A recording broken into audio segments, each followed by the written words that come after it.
Hangar 18 is a film that continues to provoke discussions within the UFO community, partly due to the fact that it was launched in 1980, and this year, the details of the Roswell incident began to filter into popular consciousness with the publication of some books. Equally significant in 1980, and undoubtedly connected with the developments of that place, was the silent insertion in the UFO community of the term Majestic 12. Now it is permanently assumed in popular culture, having appeared in films, television programs, comics, and video game.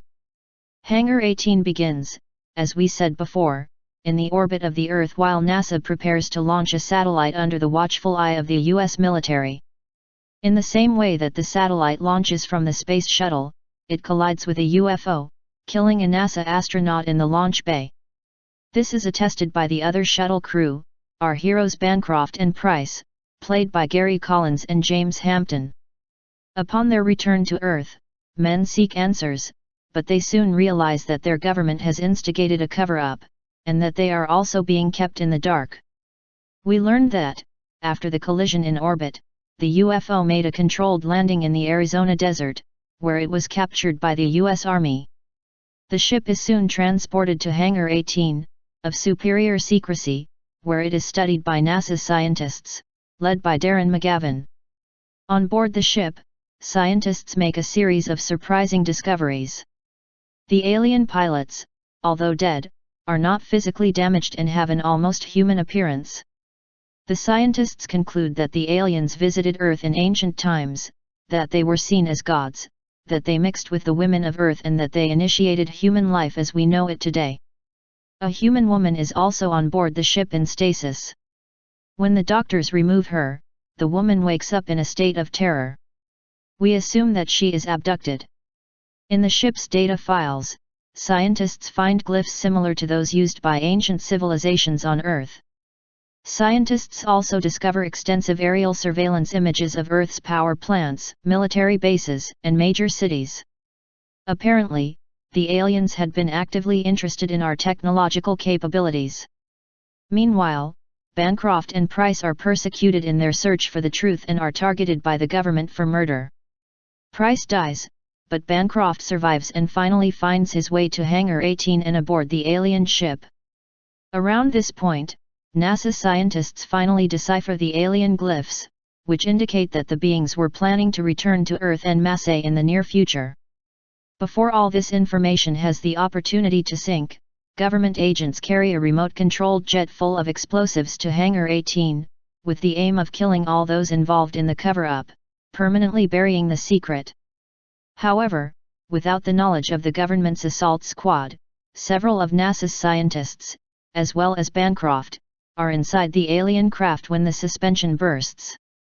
The ship turns out to be invincible, and the survivors inside decide to let the truth be known. The film ends with the UFO disclosure. The description of Hangar 18 with the human-looking aliens is particularly interesting, such as the idea that these beings propelled the human race. These same details would appear 3 years later in a secret report from the Air Force shown to the UFO writer and journalist Linda Moulton Howe as part of her preparation for a documentary about UFOs.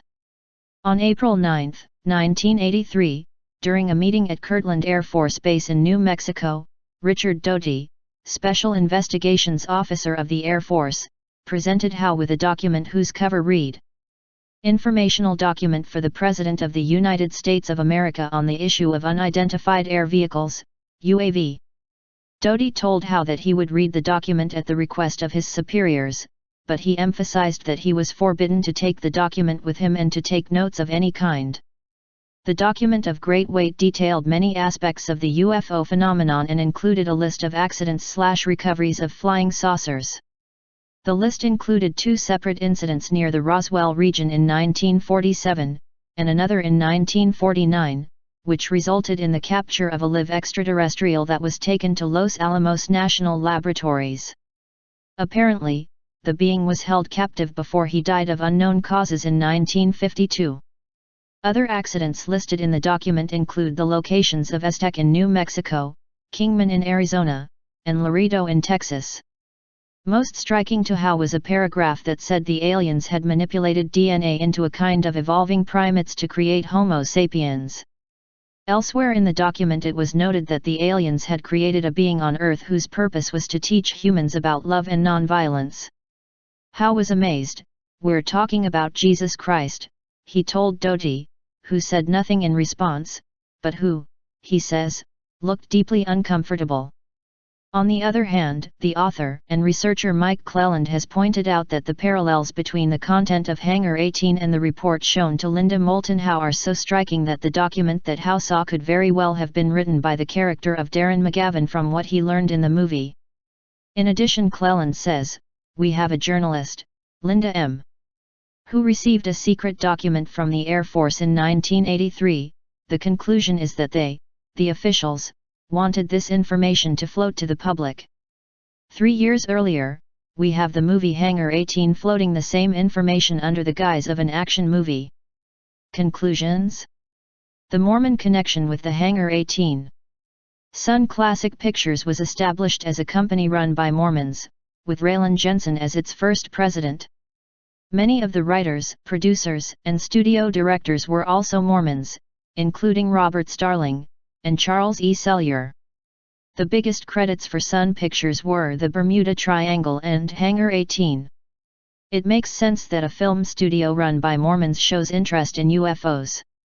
Mormon cosmology holds that the Earth is not unique, but only one of the many inhabited planets, each created by God for the purpose of producing immortality and eternal life.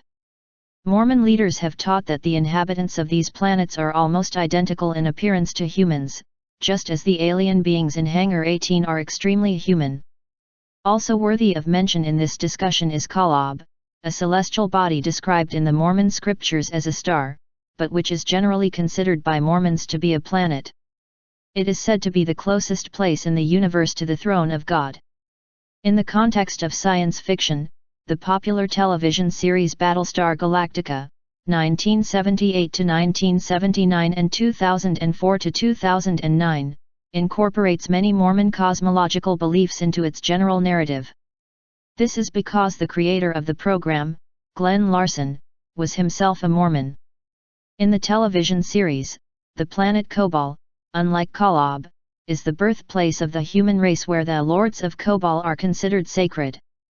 The key question related to Sun Classic Pictures, and which, for now, remains unanswered, is this: the alien production of the study simply reflected the Mormon ideals and beliefs of the writers/producers/principal directors of the study, also as an attempt on their part to take advantage of the ever-popular theme of UFOs, or, it was a nobler strategy on the part of the Mormon Church itself to subtly educate the public about an aspect of the Mormon faith that, in the century of the UFO, was becoming increasingly taboo and increasingly relevant, that is, life on other planets and their possible links to humanity.